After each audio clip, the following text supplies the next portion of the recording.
వచ్చేది తన మదిలోని కలకలనన్ని అమ్మలకేగ తెలిపేది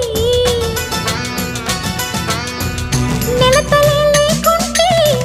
దేవుడికి నెలవేది భక్తులే రాకుంటే గుడికి ఇక వెలుగేది దయతోటి కుంకుమ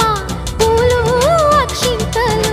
మనమంతా ఇవ్వాలి తన తాళి నిలపాలి తాళి కాచి ముత్తైదా ఎల్లమ్మ ఎల్లమ్మ పోదామా ఎల్లమ్మ ముసురు కాచి ముత్తైదా